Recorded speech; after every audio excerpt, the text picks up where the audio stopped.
Hey guys, so in today's draft review, I wanted to cover the game that pretty much sent T1 to the lower bracket and had them a little bit concerned about the way they're approaching the game right now, which is something that you don't really see often coming from this T1 roster that's having so much time to kind of mesh and work together and, create their play style. And it could be a meta thing, it could be, we're in a really weird place in terms of like meta and how that affects the styles of these teams and, challenging their approaches to the game. Let's put it that way. And I wanted to talk a little bit about that and how that shaped the drafts in this game and how it evolved over time. And it's up to T1 to be able to adjust. So let's start with game one. Throughout the entirety of let's say this year, there's been a lot of pressure on T1 to kind of just play their low and slow burner, front to back, just choke them out type picks, right? Tom, as we see here, this is no different, right? And that's why you don't really see many ADC bans, actually. And, bot lane champion pool dynamics change very significantly when there's one team that's, like, super focused. And the two outcomes of this are either they ban Ashe and Senna, which is what a lot of teams do, or you be like BLG and you sign up to kind of challenge one of them, and that's what they're doing here. And as you see, as the series evolves, T1 start to slowly lose more and more confidence as to what they think is good. So we get B1 Kalista, very, very normal, right? Ashe is banned as well. They respond to Senna Tom. So they're like, let's sign up for this. Okay, no worries. And, a lot of T1 drafts, they kind of center around this. You got those low and slow front to back, just slowly choke them out. But the Vayne on B5 here is what makes this basically single-handedly throw away this entire draft for T1. Because if you look at what they have to answer for 5, which is jungle, there's not really much flexibility they can do here, especially when all the champions are very general. Like, you're going to pick things like Lee Sin, Viego. A lot of the other ones are banned, like Vi, Jarvan are banned. And you're just going to pick something very generic. So there's not much need to save it for 5, per se, except if you prioritize Cassante, right? Now, this bin Vayne pick is what really throws a wrench in this entire draft, because if you look at how T1's going to win this game, they're going to play very, very slow, right? They're not going to pace up at all. And normally that's totally fine because you're playing under the assumption that you're going to outscale, you have center range, you can play with Corki range, right? But that's not the case when you have something like the Vayne, which is going to single-handedly, it could annihilate this entire comp just by the one pick, right?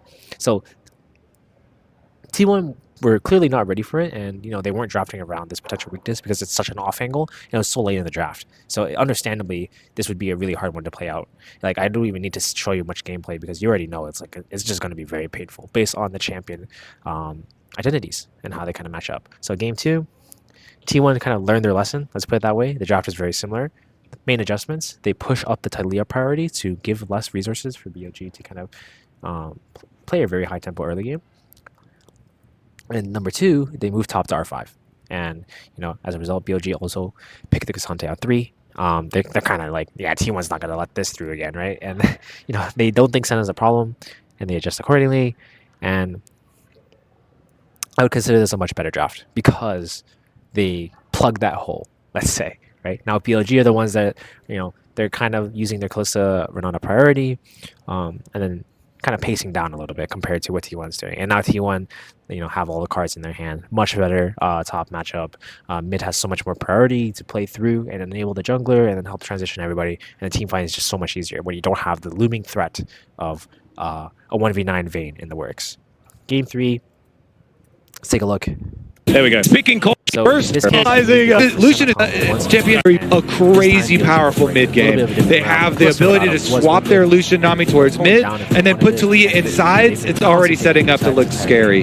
The ultimate is going to go a long way in that arms race of globals. You already have the Senna ultimate, of course, as well. So I kind of like that angle. Plus, as you remember, this time earlier on, and it didn't quite work out. But there is the Jax that you were talking about, Dagda, being hovered now at least. Of course, a flex pick as well. See whether it is going to go to Shun or to Bin. I would say it's going to be locked in. So let's just in the current League of Legends, probably the most legendary Jax player that we have. Bin, definitely a master of the champion. So let's see. Zeus Twisted Fate versus Bin Jax. Yeah, Bin's Jax, he's pretty good at this champion. He's played at what, 76 games, second most played? Over 70. Jump position with the now. And he will lock that one in. That's going to be the answer to the Talia this time around. I actually no, love that one. You get the ability to just safely farm up in the lane phase. You are going to get pushed in, but realistically, when you look at what BLG would operate with, it's a very short-range composition that wants to jump in on top of you, and that's where Veigar thrives. He can put down the cage, control the space against BLG, and when you've got the long range on the TF as well, when you get to these objective fights, you can basically pick and choose your targets while keeping BLG at arm's length and not giving them any sort of in to the fight. Fellas, I think we might be getting a BLG fake pressure, right? The map. So it looks like maybe series for Xayah because he's been playing in the mid lane. We've seen many times here. All these lanes. So to farm up so one here on the top side of the map as well. Looks like BLG might be able to get onto the board as Carrier wants to eat that great health. He does so. And on the top, then the thick skin it reacquired after the. It makes things really hard for T1 to approach. It challenges the way they've been approaching the game. In this last game, BLG actually changed directions once more. It's actually more so initiated by T1 because they don't want to keep things the way they are, right? I don't think they've been seeing the success they have been traditionally seeing with the Senna as the series progresses, and I like to see this sort of progression as series is kind of go along because it's really interesting to see how teams adapt, right? T1 in this case, they switch sides, they go blue, they go Kalista as well because they don't think their current approach to Senna is correct.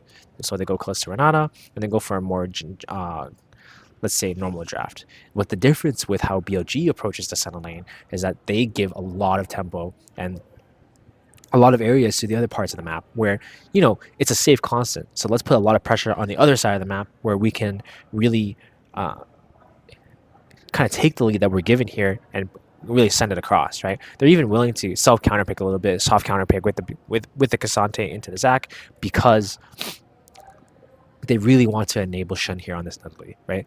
They have all the cards where they need it to be, and they have so much more playmaking potential compared to how T1 wants to play. They're almost like T1's almost stunting the way their own playmaking when they're drafting like this, and it kind of shows. And I think they're going to take this series and kind of really reflect on how they can make some minor tweaks to the way they approach the game right now, but in a way that will help them come back stronger in their upcoming series. So just wanted to point that out.